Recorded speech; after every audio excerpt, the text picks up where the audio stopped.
guys, Golf Football here. Today I'll be talking about my predictions for the 2019-2020 Premier League season. I'll be also taking a look at who do I think will win the Playmaker Award and who will be the top goal scorer.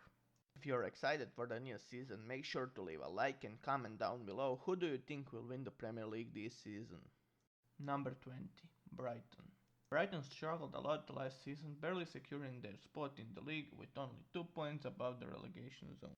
While they signed Leonardo Trossard from Genk for 20 million euros, I don't think it will be enough for them to stay in the league.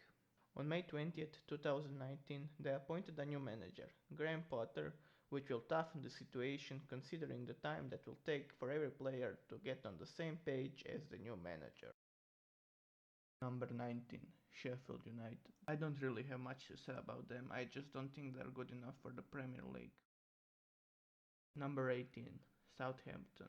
Southampton finished 16th in the league last season with only 5 points away from the relegation zone. They bought 2 new midfielders, but still I don't consider them a worthy competition in the Premier League. Number 17, Burnley.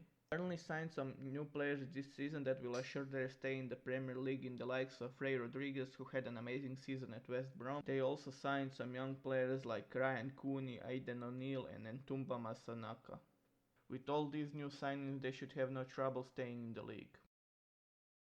Number 16, Aston Villa. Aston Villa finished 5th in the Championship last season, but they still managed to get promoted to the Premier League. They spent over £100 million on new signings, in the likes of Tyrone Mings and Matt Targett, who alone costed astonishing £35 million. With those new signings, I think they won't have any trouble staying above the relegation zone this season. Number 15, Norwich City. Norwich City was the last year's championship winner with 27 wins and only 6 losses. With them entering the Premier League, they signed some new players like Josip Drmić from Borussia Mönchengladbach as a free transfer, Patrick Roberts from Man City on a loan, and Ralph Farman. Number 13, Bournemouth. While Bournemouth doesn't have much trouble winning against the smaller teams, they struggle a lot with the bigger teams, having lost all their games last season versus the top 6 teams. Though they signed quite a few new players, I don't think they'll get higher than the 14th place. Number 13, Newcastle. Newcastle spent around 50 million euros on new signings this season. While the new signings look promising, I don't see them moving from their last season's position. Number 12, Crystal Palace. Crystal Palace signed a very experienced player Gary Cahill as a free transfer from Chelsea. With his experience in the Premier League, I don't think they'll struggle staying in the middle of the table. Number 11, West Ham. In my opinion, West Ham was and still is a mid-table team that would just barely avoid top 10. Number 10, Watford. Watford has a lot of potential with their new signings in the likes of Joao Pedro and Tom Dele Bashiru, but they also signed a high quality player, Danny Welbeck, who I think will help them stay in the Premier League at a decent spot. Number 9, Leicester City. Leicester City is a recent Premier League champion that was carried on the wings of Jamie Vardy. They signed 3 new players, but the departure of their main player really hurt them, so I placed them at the number 9 spot. Number 8, Everton.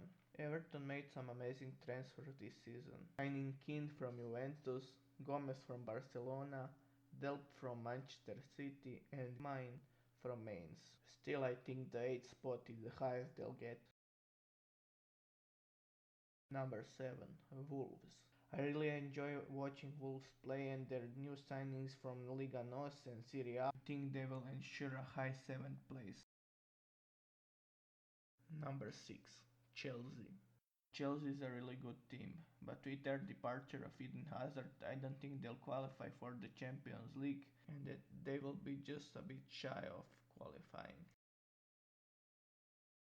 Number 5, Manchester United. United set a new record-breaking transfer for a defender at 87 million euros for Harry Maguire from Leicester City. They also signed Wan-Bissaka from Crystal Palace. With all these great players, they should be able to win the Premier League without any problem, but there is just no team chemistry in it.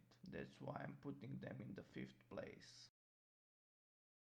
Number 4, Arsenal. Arsenal spent around 80 million euros on Nicolas Pepe from Lille. They will have an amazing attack, but they're lacking in defense. That's why I think they'll end up at the fourth spot.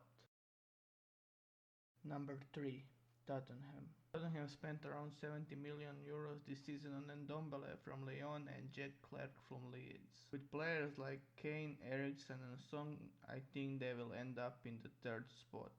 I just don't think they're better than Liverpool or Manchester City. And now for the final two.